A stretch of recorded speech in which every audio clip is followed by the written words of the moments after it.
ನಿನ್ನೆ ಕಾಕತಿ ಪೊಲೀಸ್ ಸ್ಟೇಷನ್ದಲ್ಲಿ ಒಂದು crime number 98/2025 case register ಆಗಿದೆ. ಇದರಲ್ಲಿ ಒಬ್ಬ ಆರೋಪಿ ಅವರು ಸೋಷಿಯಲ್ ಮೀಡಿಯಾದಲ್ಲಿ ಅವರು ಬೇರೆ ಧರ್ಮ ಬಗ್ಗೆ ಅವರು ಕೆಟ್ಟ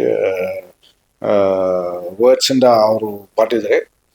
ಅದೇ ಸಲುವಾಗಿ ನಾವು ಕಾಕತಿ ಪೊಲೀಸ್ ಸ್ಟೇಷನ್ದಲ್ಲಿ ಒಂದು ಸುಮಾರು ಕೇಸ್ ನಾವು ತಗೊಂಡು ಮತ್ತೆ ಆಮೇಲೆ ಆರೋಪಿ ನಾವು ಅರೆಸ್ಟ್ ಮಾಡಿದ್ವಿ. ಮತ್ತೆ ಈಗ ಅವರು ಜೆಸಿ ಅಲ್ಲಿದ್ದಾರೆ till the 30th of this month.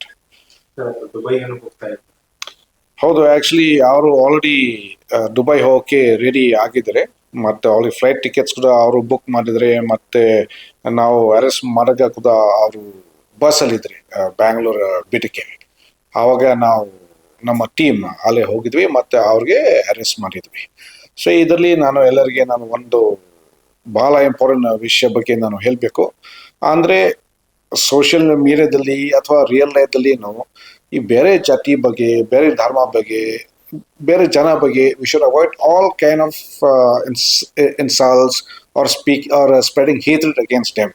ಯಾಕಂದ್ರೆ ಅದು ಇಲಿಗಲ್ ಇದೆ, ಅದು ಕ್ರಮ ಇದೆ. ಮತ್ತೆ ನೀವು ಈ ತರ ನೀವು ಮಾಡ್ತಾ ಇದ್ರಿ 100% ಖಂಡಿತ ಆಗಿ ನಾನು ಹೇಳ್ತೀನಿ, police department will take action.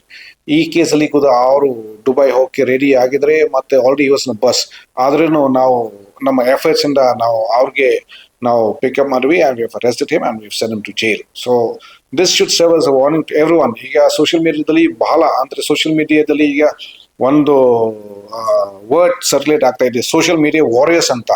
ಈಗ ಸೋಷಿಯಲ್ ಮೀಡಿಯಾದಲ್ಲಿ ಬಹಳ ಧೈರ್ಯದಿಂದ ಏನೇನ ಬರೀತಾ ಇದ್ದಾರೆ ಮತ್ತೆ ಏನೇನ್ ಮಾತಾಡ್ತಾ ಇದ್ದಾರೆ ಯಾರು ಆಗ್ಬಾರ್ದು. ನಾವು ಜವಾಬ್ದಾರಿಯಿಂದ ನಾವು ಸೋಷಿಯಲ್ ಮೀಡಿಯಾ ನಾವು ಯೂಸ್ ಮಾಡಬೇಕು. ಯಾಕಂದ್ರೆ ಸೋಷಿಯಲ್ ಮೀಡಿಯಾ ನಾವು ಕರೆಕ್ಟ್ ಆಗಿ ಯೂಸ್ ಮಾಡಿದ್ರೆ it is also very good for us, it is very good for everyone. ಆದ್ರೆ ನಾವು ತಪ್ಪಿಂದ ಮತ್ತೆ ಬೇಜವಾಬ್ದಾರಿಯಿಂದ ನಾವು ಯೂಸ್ ಮಾಡಿದ್ರೆ then it becomes very bad for society.